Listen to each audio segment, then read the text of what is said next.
Hello and welcome to another edition of the RockCast, a podcast produced by Rockhurst students for Rockhurst University students. If you're a first-time listener, welcome and glad to have you. If you're back again, we thank you for coming back. And for anyone who may be listening to this, be it on Spotify, Apple Podcasts, Google, Stitcher, SoundCloud, or watching on YouTube, we encourage you to subscribe to the podcast and our YouTube channel, as well as rate and review for the RockCast. Would really appreciate it. That said, the reviews are in, or rather the votes are in. Well, not all the votes, obviously. Last week, we talked about predictions for what would happen on November 4th, the day after the election, and Vince said, we'll still be counting votes. And the soothsayer that he is, Vince was right. So here we are. We're recording this on the afternoon of actually Thursday, November 5th. We still don't have definitive word on who won the presidential election. It is trending in certain directions, but at this point, who knows? Kind of have an idea, but we'll see how it all plays out. So this week, we will be talking about the election in the state of the United States. Were there surprises? If so, what does it mean going forward? Also, what does a post-election culture look like on the Rockhurst campus, in the city, online? And what will it look like with students going home for Thanksgiving pretty soon and staying there through Christmas? Or is that all being overblown? So a lot to talk about, but first, introductions. I am Chad Schnarr. I am on staff at Rockhurst University, and I hit the record button on this and ask the questions. So why don't we start with you, Vince, and go from there. My name is Vince Rischietta. I am a senior nursing major here at Rockhurst, and I'm the guy that drinks coffee during these podcasts. Awesome. America, you want to go next? Yeah, of course. My name is America Romo. I'm also a senior here at Rockhurst, and I am studying corporate accounting and finance. And Jerrit. Hi, I'm Jerrit Payton II. I am a sophomore at Rockhurst. I am studying marketing, and I'm a film acting minor. And yeah, I'm glad to be here today. Good. And Brianna is usually with us. She's in class right now. She did stop in to say hello to us, though, so we appreciate that. And we may hear something from her a little bit later if she's able to send something to us, which we hope, but it'll be okay if not. All right, so here we go. The election that's not ending in a year that's seemingly endless. This is why we can't have nice things in 2020. It just couldn't be smooth, and you knew it wouldn't be smooth. And obviously, Vince, you called that. Jerrit, a few minutes ago, you called it a little bit turbulent. So election night, describe your election night. How much did you watch stuff coming in? How late did you stay up? Or were you preoccupied with other things? I spent my election, I actually got back from one of my OB or PEDS clinicals. And so what I did was I have a dual monitor here. So I had like my study guide up for a test that we have this week for PEDS, and like the election, like some news stations running the election coverage on my other screen, kind of like trying to do both at the same time, trying to cram studying as well as keep up with the election. So I really wanted to stay into it, but like kind of some more pressing matters here at the moment for my personal grade for my class. So that's how I kind of spent my night.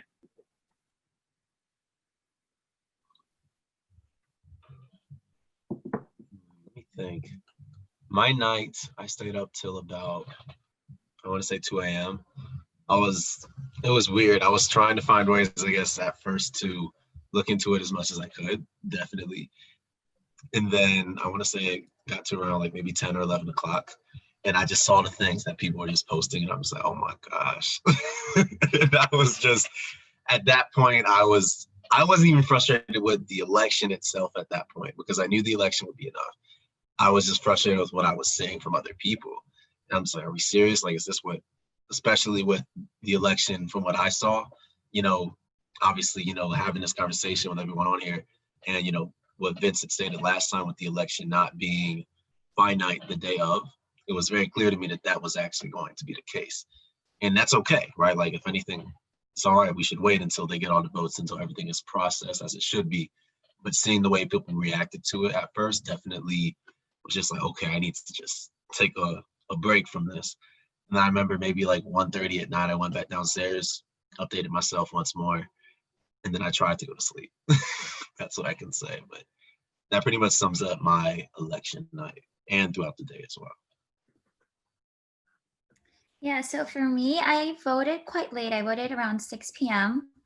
And then after that, I went home and I just was at the TV basically the whole night until like I think it was 11. And at 11 p.m., things kind of seemed that they were leaning towards a certain way. And for me, that was kind of when I decided, you know what, I don't know if this is going to end right now. Maybe I should just go to sleep. So I probably went to sleep around midnight and then woke up very surprised, thinking that maybe there would be an answer the next day, and then realizing that there wasn't. So really, that's all I did. Just kind of stayed at the TV the whole night, listening to people talk. And I agree with Jerrit. The things people were posting, it got very interesting. It was insane. I think it was more than the election itself. Did any of you have your phone by your bed and wake up in the middle of the night and check it several times? I mean, I totally did not do that, but okay, good. You guys are better people than me. Okay, America, you said you voted late in the day, about 6 o'clock. Jerrit and Vince, did you vote by mail or in person? I went at, let me think. I don't know why I woke up this early because I didn't need to, but I woke up at like 4:30, anticipating that there would be a massive line. And I didn't even go at that time. I just meant getting dressed, making sure I was warm enough in case there was a line. Technically, I went to vote as soon as the polls opened at 6 o'clock. It was literally 3 people. I waited for 5 minutes outside and I voted. And it was a 20-minute experience, in and out by 6:30 in the morning. I'll do you one better, Jerrit. Mine was about a 10-minute experience, A through Z, from parking in the parking lot and leaving. I went in the afternoon around like 3:30, 4:30, after I had my PEDS clinical at Children's Mercy. There was maybe me and one other person within that time frame. And so I just went in, I'm like, oh, it's basically me and the election workers. Cool, I'm gonna walk right in. All right. That's clever. Big crowds where you were, America, or? No, not at all. I live on a street. There was 2 places were in the street that I live in. And I first went to the wrong location, which was like 3 minutes away from my house. And then they sent me the other way. In both locations, there was no one. I think in the first one, there was maybe 2 other people there that were voting. And then the second place, I think I was the only one for a bit. So yeah, there was no one. I was very surprised. I thought that I was going to have to wait, but not at all. Which I don't know if it's a good thing or a bad thing. I don't know if that many people voted early or just people weren't voting, or I guess it was kind of late in the day. They were going to close, but. Gotcha. In the building, the house that we work in is right next to the Rockhurst Community Center where they had voting, and there was a steady stream all day, but it wasn't packed like we thought it might be. Okay, how closely have you followed the news ever since? Or have you been, working on schoolwork and work, just kind of keep your mind off it? I think for me, yesterday, I probably was checking at least twice every hour. Especially I think in the morning, I was just checking all the time. And then when things were changing, I was changing. I was checking too much. I think it definitely absorbed my whole day yesterday. And today I probably have been checking every hour or so. But yeah, I think that's really all I've been doing. It's kind of been hard to concentrate on anything else with that going on and not knowing when there's going to be like a certain decision, especially now when it really just seems like no, there's only one state. I guess there's a lot of states that haven't sent out the results, but especially Nevada, not knowing where that's gonna go. But I don't know. What have you guys been doing? I spent my entire day at a clinical from 7 to 7 yesterday. So was easy for me to stay up to date and viewing it a lot since pretty much all of our patients had the news on following the election. And so every time we went into somebody's room, I got to hear a little bit more and get updated as, things changed and time goes on, and, just watching the little meters go a little bit closer and closer to that 270 mark. So yeah, I was pretty well informed going into, or for yesterday. Today, we had a PEDS exam, so it's kind of been off my mind. And then I checked it real quick again right before we hopped into this, just to see where we were at. So it's kind of where I've been. Now, for me, I'd say, my gosh, I've been watching, honestly, I can't even just say the news, just anything that says election 2020, I've been looking into like a hawk for the past week. So even like I said, prior a few days before the election, and maybe even a week before, just seeing, how polling numbers were coming in, seeing the diagnostics of certain states, just getting idea what things would have looked like before actual election day. So then if I say after election day, I feel like yesterday, it wasn't something where I was looking every hour either, but more so I was just trying to look into certain things. Like, as I said, I talked about earlier how I saw people posting many things in general that had me just feeling, I can't even say angry. It had nothing to even do about people's political beliefs. It was just stuff that's like, why is this even being put out there in the first place? And so it did make me slightly curious. So I was looking into these things, trying to see, okay, is this fact, or is this opinion, or are these just lies in general? Like, what am I actually supposed to believe? If it's anything I've noticed, it's very, I'd say, to the contrary to what we normally see.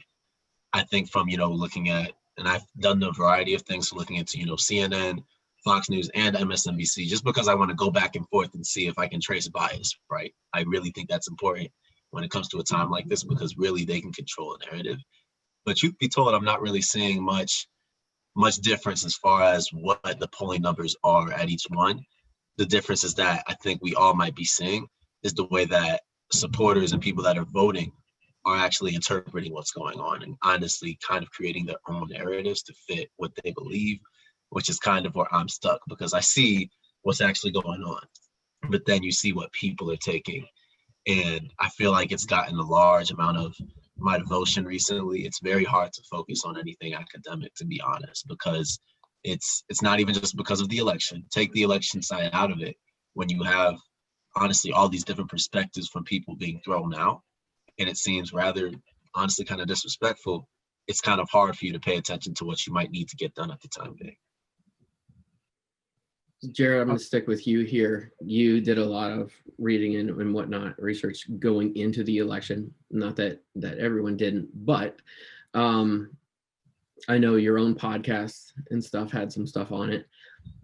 Did the what we've seen of the election so far, since it's a multiple day thing now, has it gone the way you expected, or were there surprises?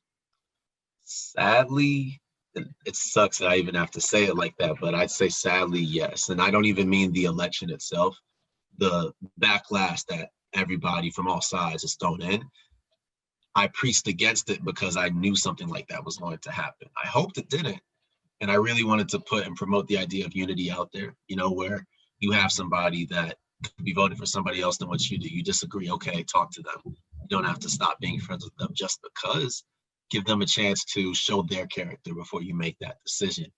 And if it's anything, I've seen, honestly, quite the opposite, which sadly, as I said, is I'm not actually surprised by that. Like, honestly, what's been going on is kind of what I expected was going to happen. I feel like that's really sad, Jerrit, too. I kind of like the same perspective using like as you, kind of like, even though, whoever wins, you still need to be, united as the American people. And then as soon as election results start coming in, every other Instagram post I see is, if you voted for Trump, unfriend me. If you voted for Biden, unfriend me. I'm like, oh, okay. So that's where we're going to go with this too. It's going to polarize even more than we're already at. There's a trend, and I know we've all seen it already, and I just kind of want to just bring it up because, might as well talk about it. There's like those, posts that are just like, you can vote either way and we can still be friends. That's kind of the basis for them, or like, it's not worth, burning the bridges for this. And then the posts that I've seen to like counter it, they're saying like, oh, we've been seeing posts about like how we can still be friends after. No, you can't. If you voted this way, you're trash. If you voted the other way, you're also trash, from the other people too. And I'm sitting here, I'm like, every other, story on Instagram is that. Yep. Like and it's great too, right? Because it's in the artsy format. So it looks really aesthetic to post on your story. So somehow that makes it more socially acceptable to close your mind off to everybody. I don't know. I just thought that was, I want to use your word there. It's like, it is kind of sad to see like that's where we're just pulling each other down that much, And unfortunately, like that's just, with that being the result of how this election is going. Again, like you were saying, with the results aside, I mean, I feel like moving forward, we do need to come stand together and realize like, hey, you can be ideologically opposed to me and still think you're a human, So I don't know, that's kind of where I'm at with that. Just to add on to that, Vince, the thing you were mentioning, like another side to that, I've seen other posts where they have said, oh, it doesn't matter who wins, we should keep fighting. And then there's like the counter post saying, how could you say it doesn't matter who wins? So it is a little bit of like, we're not even concentrating on like the big issues, like the who is winning or who is not winning, but it's just kind of these underlying things that really are not getting us anywhere, but kind of just putting us on different sides instead of trying to find a solution together. But so yeah, I agree with what both of you were saying. It's been really hard and kind of difficult reading those comments. How long do you think it will go on with, especially the online stuff about the comments and just the divisiveness that's out there now? One of the main criticisms of the last 4 years is America is more divided than it ever has been. I know from my point of view, I would agree with that. But how long will it take to kind of mend those fences there? I saw it was a post I saw on Facebook. I don't know who it was from, but it was funny. It was like your November, December calendar. And, it had like color coded days. And then in purple, it was like argue with someone who's ideologically opposed for you and hate them. And it was like most of November. And then it got to Thanksgiving. And then it changed to like blue. Now do it with your family, And then just kind of like that. For me personally, just kind of using that example, definitely it's going to get tense as you move on through the months, because whichever side loses is going to complain about it. So I feel like there's going to be a lot of salt for at least a few months after this election. I think it's going to be dependent on who wins, partially, not because the president is all to blame for what whoever wins, is all to blame for what the American people are thinking or saying. But I do think that they have a great amount of influence in how comfortable people feel in saying things that maybe they shouldn't be saying. Mm-hmm. So I think that it definitely is going to be, once we know who wins, I think we're going to have a better idea of at least how long people will feel comfortable. Maybe not how long people will keep feeling the way they're feeling. I'm not sure if there's going to be like interchange, but I think that perhaps the way people are communicating or posting is going to be different. But like I said, I think it's going to be dependent on who wins. Yeah, to go off of exactly what you just said, it's going to be exactly, off of who wins. And if it's anything that I've learned, because we talk about, the timeline of what things could look like, I guess when you could say when these tensions will cease to exist, or at least slightly go away, if that's even possible, But if it's anything that I know, I think the petitions to vote, petitions to really pick both sides really started at the height of COVID, which was early March, late March going into early April, like the end of spring going into the summer. So when you saw a lot of these campaigns, not even just political, just people start to take things. The NBA and their campaign with trying to get people to vote that didn't vote, where you saw like one of the facts that I saw, it was every 4 years, only about 15% of the NBA and a lot of these other professional sports organizations, 15% of these people are voting This year it's 85%. You know, you've got all these people that aren't typically doing these things now due to COVID ready to do it. That's regardless of who the candidates are and what you think. So then when you add the tension to that, when you add the idea of honestly just 2020 in general and the amount of pain that people have experienced, I feel like it's not even just going to be hard for people to get past things just because their side loses, but more importantly, because, you know, when I think we all are like this, when we experience anything that is of, I guess, to our disliking, anything that we'd say is unfortunate, we immediately try to find a way to detach from the world or whatever made us feel that way. And during COVID, where you can't really experience normalcy to the extent of what we've always known to be normal, it makes that very hard. So those pent up frustrations, not only are they coming out of you in that moment, but they just extend and last for a really long time because there's not really enough places for us to deposit that energy that comes out. And that's my thing, is that of course all things are going to come to pass. That's what we all should be speaking into existence. That's what I want to have happen. But really, as far as the timeline, like even I'm at a place where I really just don't know, because it seems as if there's been something rather valid to back up everything that I've been seeing as far as what you can agree on and what you can disagree with at this time. And like for me personally, despite how I feel like it's just best to stay quiet, just because, I mean, you never know what's going to happen and what you say to somebody at this point, because everything is so interpersonal that personally, I don't even know if I can come up with a time frame. If I could, I'd say the shortest amount of time we're looking at would be at least, February to 3 months, I'd say. And the longest we'd be looking at would be, I mean, possibly even past COVID, maybe even until the next election. We don't really know, but that is the timeline I could give. Okay, one of the next things I was going to talk about, and that's a good segue into it, Jerrit, is community over chaos. And talked about this on the last episode a little bit, that Rockhurst has come out with that initiative to kind of combat what could really divide the campus, divide the community, and try to remember that we are a community over all this chaos going on. And there was, I think, a virtual talk on election night or last night, one of the two. And then there's a couple more scheduled. And I know there's some stuff past that, to at least have an avenue where you can talk about what you're feeling and seeing and stuff. And then there's also, I'm hearing, going to be some opportunities for action out of those organizations that you can get involved in and things like that, to keep fighting for whatever it is that you are passionate about. Jerrit, you mentioned sometimes it's best just to keep quiet in situations like that. What are some strategies that you can do, such as that, moving forward, where you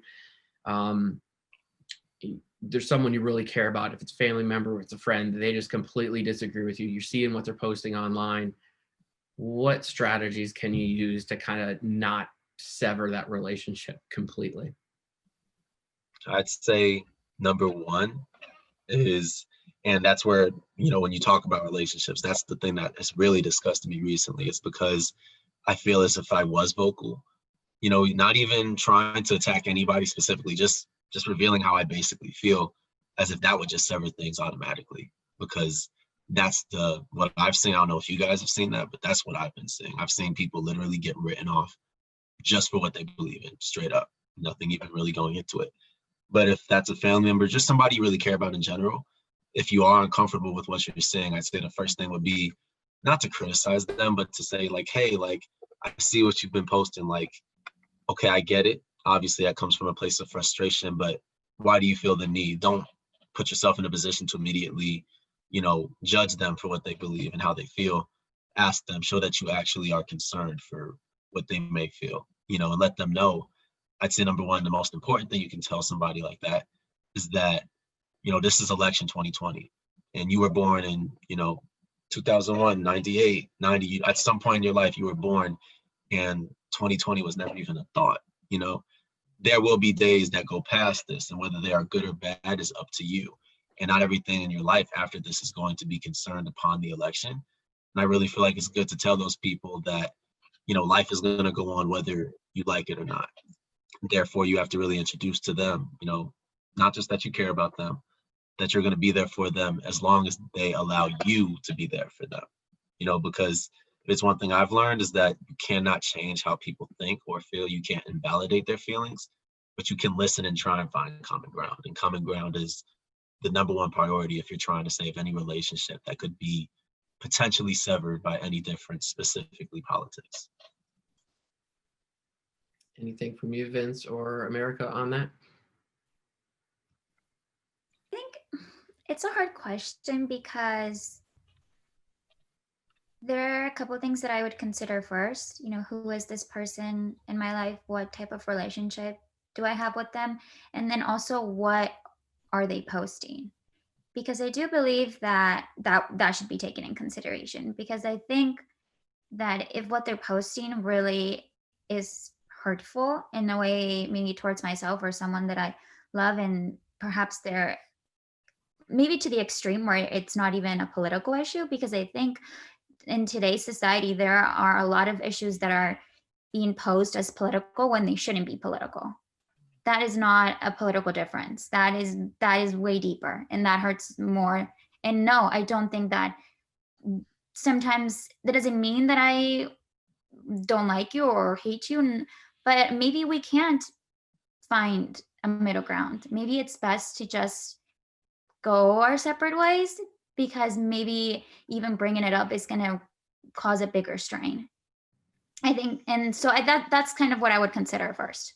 And I say that because I've seen a lot of posts today where it really is not, it is hurtful to so many people. And I think people don't realize it. I think it's not just a difference. So in that situation, I maybe wouldn't bring it up with them, just because there are times when you're not going to get anywhere. And really, you're just going to cause a bigger strain in that relationship. And maybe that relationship should be ended, depending on what's being told. But again, I would have to know exactly what the post was or who this person was in my life.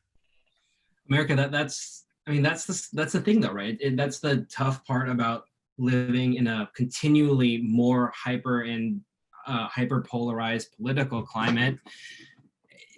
People, will reduce someone to just like, okay, you are X, you are Y, I can only like X, therefore I hate Y. And the more hyper politicized you get, I think the less and less like you see a person as their whole person and really just the view. I feel like a lot of days now, they hold their, let's just like, not necessarily like the deeper stuff, like your political opinions.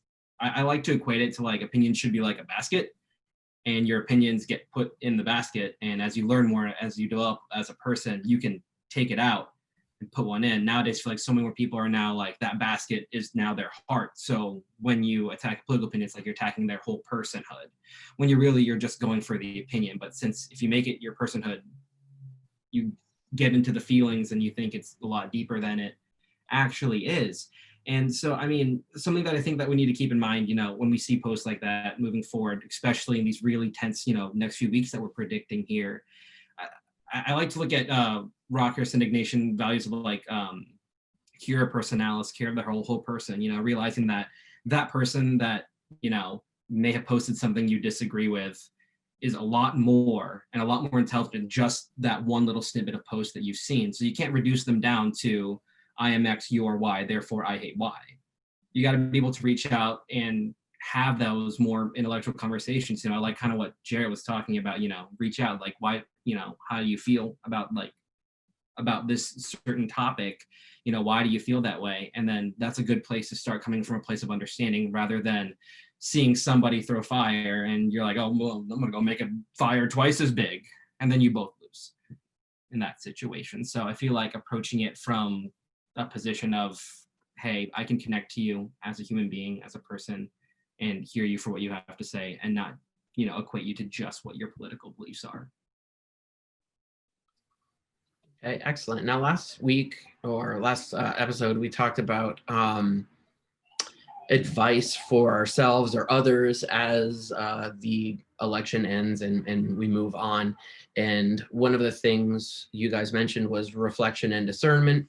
which is a focus at Rockhurst this year, and about yourself and how you act and what you believe, and others in your community.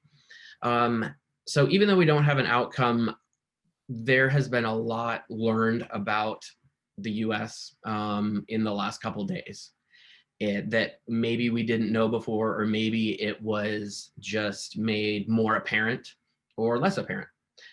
Is there anything you have learned from the election that you want to talk about, or anything you learned about yourself through this whole process, going from pre-election research and conversations to where we are right now, where we're waiting for Nevada and Georgia, Pennsylvania, and a couple others to finish counting? Anything there?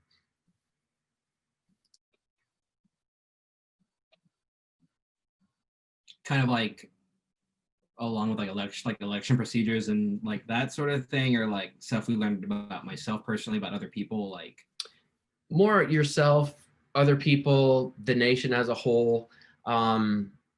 Did along with the surprise thing, but did things go the way you thought they would? Is America, the country itself, on the same trajectory you thought it was on all along, or are we going on a different direction?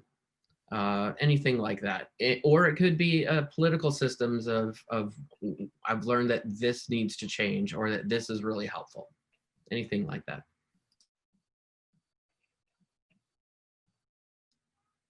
And I can come back to that.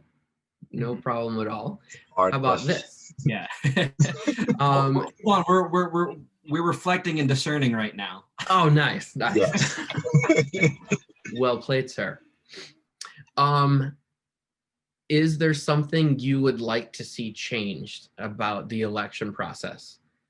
And it can be with people, it can be with processes, it can be timelines, it can be media, it can be anything associated with it.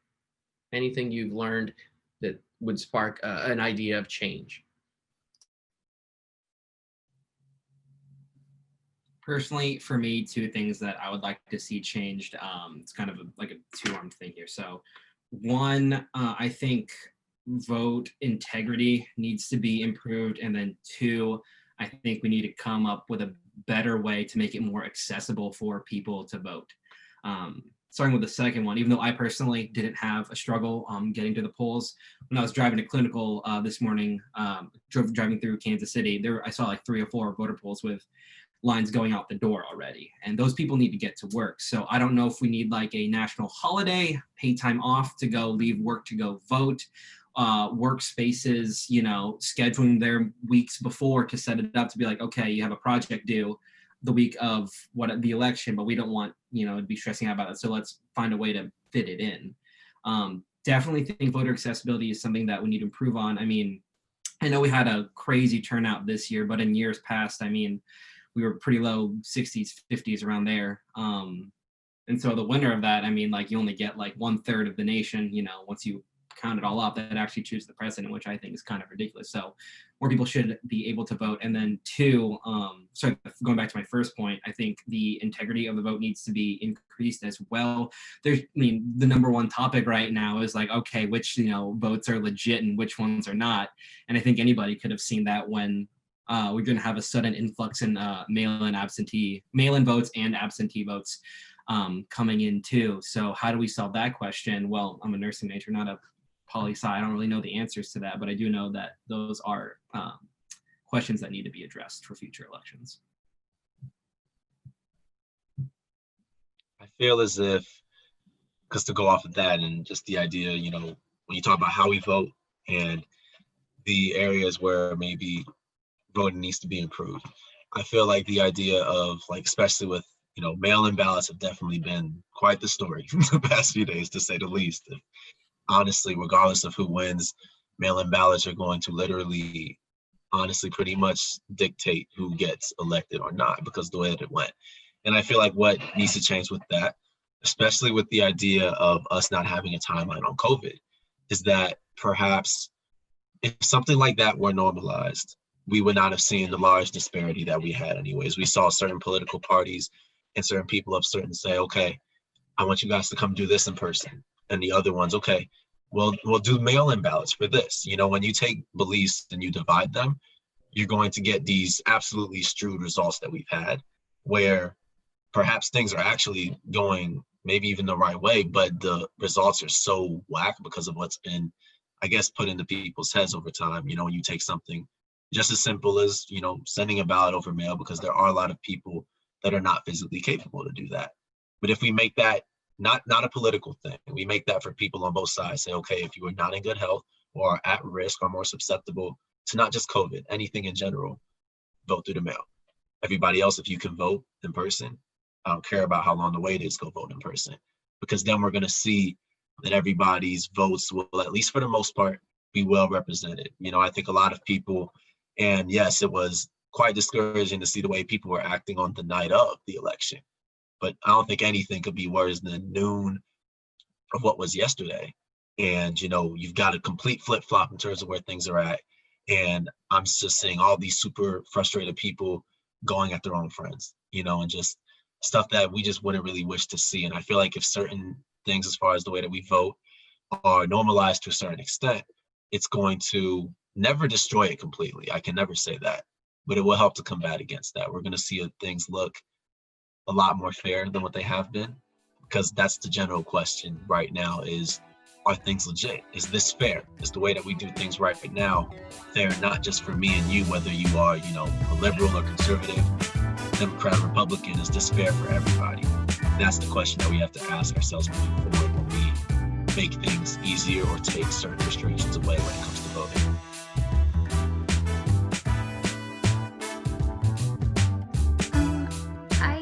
Some of the things that I read online were from a lot of college students or high school students, and it seems like a lot of people, I know that for myself, I had a very test heavy week this week.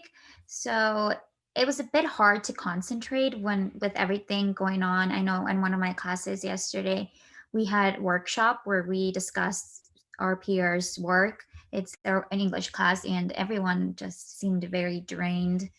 And that's something that I liked, was that our professor suggested if we wanted to move that workshop to Friday, you know, to tomorrow if we felt comfortable. But I think that from what I have experienced and what I've seen online, that maybe having this week, or not saying don't have class, but maybe limiting, or the professors could plan around it that way, not to have so many tests in a certain week. And I think that could also go back to working, you know, having that time, like Vince said, to go vote, because it is very hard, I think, this week to kind of have your schedule planned out when all these things are happening. You feel like you really can't concentrate on anything other than the election itself. I want to go off of what you just said because it reminded me of something that I felt earlier. I looked at the questions that Chad included earlier, and one of them was, you know, talking about that, what needs to change. And it wasn't even having to do with the votes. It had actually to do with students, and not even just college students. I'd say, yeah, high school students as well. I can't really say the same for elementary students because they don't really know how to make these decisions at this point. But maybe even so, maybe students in general, and not just the idea of an election and having to do all these things, but when you look at the mental health aspect of what this election has been doing to people, like, you know, we've seen the reaction that people have been giving off the past few days. It's nothing really short of horrible. It's nothing short of something that we wish didn't exist. And I really think it's an idea of not just people feeling the way that they feel, but as I said, not having an outlet for that. If we have it where I personally feel not even to create an excuse because people can't get work done, but I just, after, you know, obviously having school on election day, I just don't think that, especially for this year, that should be a thing. And not just a Rockhurst thing, not just a Catholic school or just a state school thing. Like, I can't even say a national holiday. Just, you know how we think of Labor Day? It's just there. Just nobody does anything. I feel like that's how election day needs to be taken, because tell me this, in a time like this where a lot of people, regardless of, you know, the privileges that you have or do not have, regardless of which tax bracket you come from, we're all feeling as if some part of us might be taken away regardless of who wins this election. And I know that it's really hard to focus on anything in general, if that's in the back of your mind. Take that and add that onto everything and the chaos that we've seen the past few days. And you've got people that aren't even showing up to class. You've got people that are knowing that they have classes, assignments, and tests that won't even do them. Not even that they don't want to, they can't focus on them. You know, like I'm at home, so I have more of that time throughout the day spread out in order to do work because I don't have to worry about hanging out with friends every other part of the day. But yesterday it was really, really hard to even apply myself for 30 minutes, knowing that these are the things that's going on and not just updating myself, just that level of anxiety that I have. And I personally come from a place from privilege. So I have to think and relate to those who don't. How are they even able to focus at all, or even just a little bit? That's why I feel personally that we shouldn't have school on election day, maybe even the day after, because I mean, you know, we're here in school to get an education.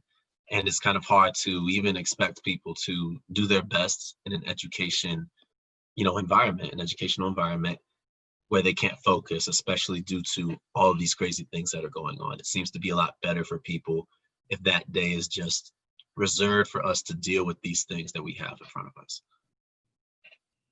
And I think it's even harder now, like you mentioned, this election specifically, where we all knew going in that it was going to be divided, but I didn't think, or I had no idea how really divided the country was. I knew that it was going to be, but I think that what we've seen has just been kind of exceeded what everyone expected, and it can be very hard for, you know, some people going to school the next day or, you know, work, and realizing perhaps the people that they work with, I don't know, when everyone's just so tense that it just be hard. And so, yeah, I think that maybe something like that being implemented in the future would be very good, especially when it's such an important day where we're deciding who is running our country, what is happening. I mean, I think it's only efficient that it would be, you know, a national holiday. Vince, you want to add anything else? No, that was great. I'm just chilling out here listening to this awesome conversation that's happening between America and Jerrit. I'm like, go off. Right, I totally agree. Okay. What will give you a sense of calm in the coming hours, days, weeks? What are you looking for? What will be that turning the corner moment for you or for those in your circle or family?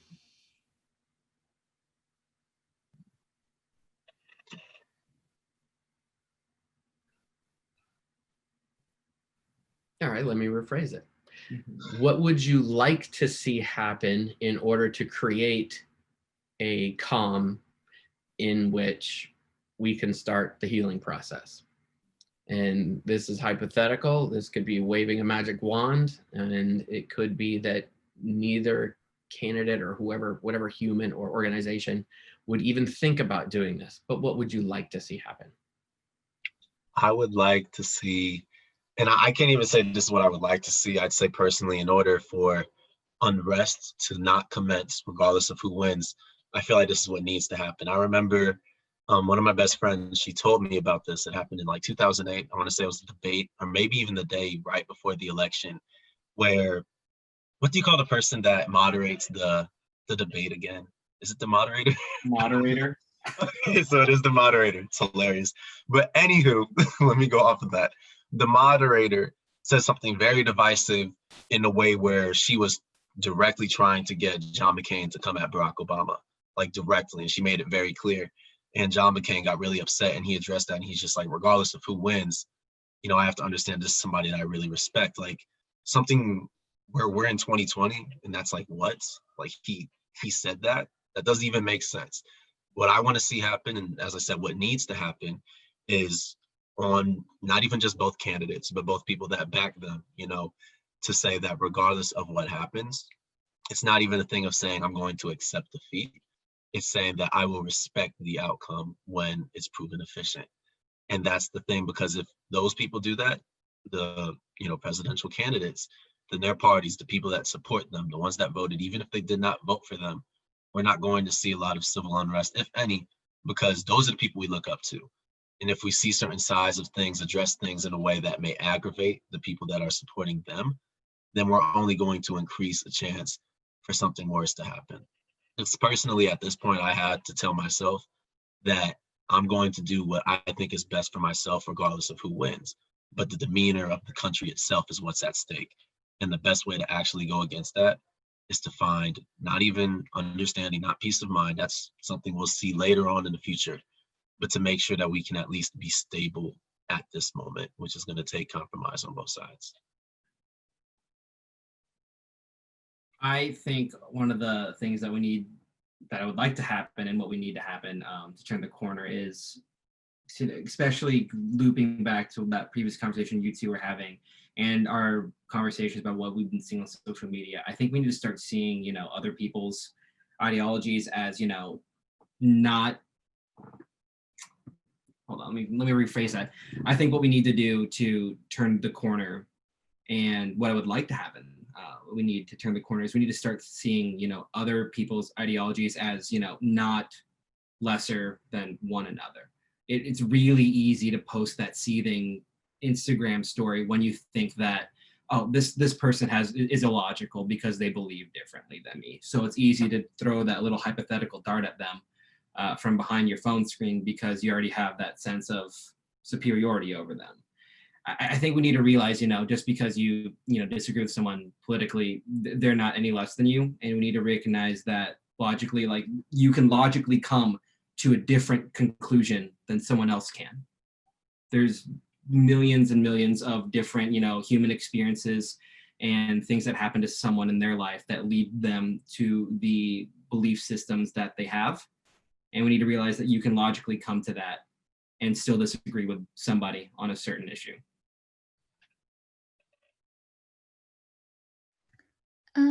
I think that having an answer to COVID would help for sure. Having that vaccine, having people leave their houses, not have all the time in the world to be on their phone, or kind of think of ways on how to react to that one post they didn't like, or just overthinking everything that has happened. So I think that when people are able to, see their friends, and especially what Vince was saying, maybe you have a friend that you don't agree with and you haven't seen in a while, and you see them post something that, that you don't like, it can be easy to just be like, okay, yeah, I'm done with you. But maybe by being able to see them in person, things change and you can actually have a conversation. But because I think that there's nothing like having an in-person conversation with someone than trying to communicate your feelings over a message or even your phone, because you're not able to see what they're trying to say or kind of hear their tone if it's over a text. So I think that being able to have that in-person communication like we did, back in February would definitely help. And then just people kind of going back to their normal lives and trying to grasp what's going on is going to help. So my hope is that that isn't too far off, that maybe it comes, soon at the beginning of 2021. I especially with what's happening. So that's kind of what I'm hoping for. Okay, and then last question is, last episode we talked about, the advice that you'd give yourself or others for after the election. And one of the things you guys said was, if there's something that you're passionate about and you believe in, that regardless of the outcome, if it helps it, if it hurts it, keep fighting for it. I was wondering if you'd be comfortable in sharing what the biggest issue for you that you would like to keep fighting for, regardless of the outcome, would be, and how you kind of arrived at that. Was it something that you were raised with? Was it something you've learned from friends or academically? Anything like that. I'll open it up. And if you're comfortable, okay. If not, just give me a wave and we'll move on.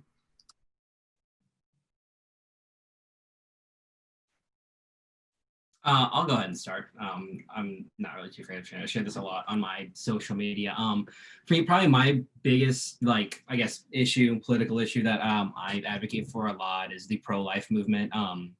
I mean, you can kind of label it the stereotypical pro-lifer if you want to. I mean, I was born Catholic, raised in a Catholic family, gone to Catholic school my whole life since the age of 4. But it's something that I'm really passionate about. You know, life, liberty, and the pursuit of happiness. The first one starts with life. You can't have the other two or any other, you know, human rights if you're not alive to see that. I think that every person has the right to, you know, make the best out of their life, no matter what the circumstance. And kind of my personal spin on it too. I feel like a lot of pro-lifers get stereotyped for only being pro-birth, right?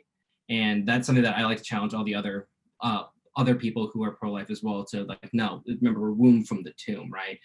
So that's, you know, supporting women's rights, environmental rights, you know, helping people get appropriate access to healthcare, that sort of thing. That's something that I'm probably never going to change my belief on, and will probably continue to fight for going on throughout the rest of my life.